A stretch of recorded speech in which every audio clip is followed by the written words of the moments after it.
Hello mister, मैं Goldy Barad gang से बोल रहा हूँ। 10 लाख दो वरना मूसे वाला जैसी हालत कर दूंगा। गोल्डी बराड के गुर्गों ने सीधा योगी को कर दिया चैलेंज। अब पाताल से भी ढूंढ निकालेंगे यूपी पुलिस। धमकी भरे कॉल से खुलेगा मूसे वाला के मारे जाने का राज। क्या फिरौती ने ले ली मूसे वाला की जान? एक फोन कॉल ने लखनऊ पुलिस की नींद उड़ा दी है। सरोजनी नगर कोतवाली के दरोगा तो बेचैन घूम रहे हैं। किसी भी हाल में उस कॉल करने वाले को ढूंढने की कोशिश में जुटे हैं।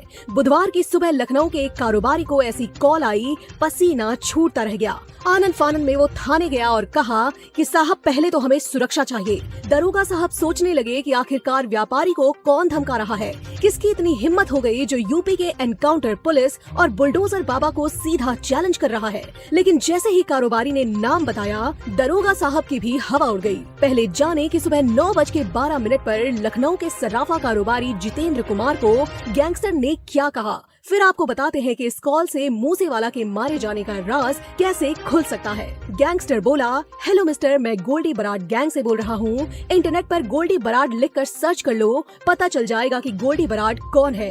आप ज्वेलरी वाले बात कर रहे हो ना? अभी के अभी 10 पेटी चाहिए आज की तारीख में। जितेंद्र ने जवाब दिया, इतने पैसे तो अभी नहीं है, हम अभी परेशान हैं, जमीन लिख दें क्या? तो गैंगस्टर ने जवाब दिया, परेशान तो हमारे शूटर हैं, हम आपकी परेशानी दूर करने के लिए बैठे हैं। जो हमारी सेवा नहीं करता हम उसकी सेवा कर देते हैं। जैसे सिद्धू मूसेवाला की कुछ दिन पहले की थी वैसे ही कर देंगे।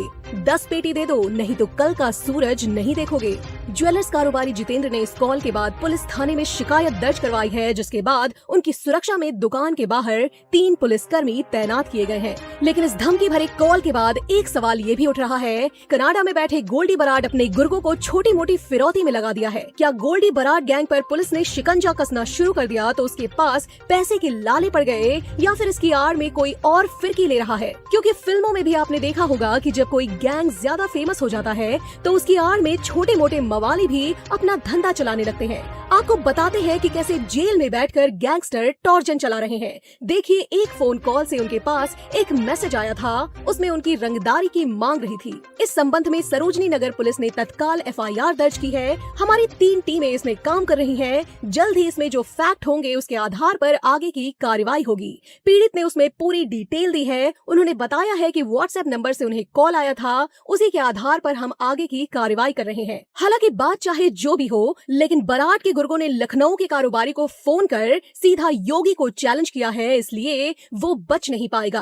क्योंकि यूपी के पत्थरबाजों को 24 घंटे में सुधार देती है, थाने में अपराधियों को सरेंडर कर देती है, और जो नहीं सुधरे उसके घर पर बुलडोजर चला देती है। बाबा के बुलडोजर से बचना उसके लिए आसान नहीं होगा। लॉरेंस बिश्नोई, संपत नेहरा, रविंदर काली और दीपू बराड जेल से ही एक्सटॉर्शन रैकेट चला रहे हैं। गोल्डी बराड कनाडा में बैठा है और वहां से अपने गुर्गों को आदेश देता है किसकी रंगदारी मांगनी है। 2 जून को लॉरेंस का शार्प शूटर मंडोली जेल से पकड़ा गया। दिल्ली के कारोबारी से 5 करोड़ मांगे थे।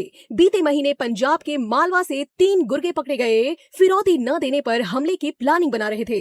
मार्च 2022 में गोल्डी बराड के खिलाफ चंडीगढ़ में एक्सटॉर्शन रैकेट चलाने की FIR दर्ज की गई थी। जानकारी मिली थी कि वो विक्की मुद्दू खेड़ा के मारे जाने का बदला लेने के लिए पैसे जुटा रहा है। गोल्डी बराड ने व्हाट्सएप खोलकर चंडीगढ़ के एक बड़े बिजनेसमैन से फिरौती की मोटी रकम मांगी। बड़ी वारदात को अंजाम देने से पहले गैंगस्टर गुर्गे के जरिए फिरौती मांगते हैं, फिर क्राइम करते हैं। ऐसे में लखनऊ के कारोबारी को धमकी देने वाला आरोपी जल्द ही पकड़ा जाएगा। मूसेवाला के मारे जाने का राज भी उतनी जल्दी खुल सकता है, क्योंकि फोन कॉल में उसने साफ साफ कहा है कि जो हमारी सेवा नहीं करता उसकी हालत हम मूसेवाला जैसी कर देते हैं। तो क्या मूसेवाला से पहले इसी गैंग ने फिरौती मांगी थी? क्या वो गोल्डी बराड गैंग का था? और लॉरेंस बिश्नोई और गोल्डी बराड तो मूसेवाला के मारे जाने की कहानी कुछ और बताइए। वो तो ये कह रहे हैं कि हमारे भाई विक्की मुद्दू को जिसने मारा उसे मूसेवाला ने पनाह दी थी, इसलिए मार दिया। जबकि धमकी भरे कॉल से कहानी किस तरफ घूम रही है, सच क्या है, ये तो पुलिस की जांच में पता चल जाएगा। कहा यह भी जा रहा है कि मूसेवाला को मारने वाले शूटर 4 बजे पंजाब से भागने के बाद नेपाल के अलावा यूपी के कई शहरों में भी छिपे हैं, जिसकी तलाश में पंजाब पुलिस जुटी है।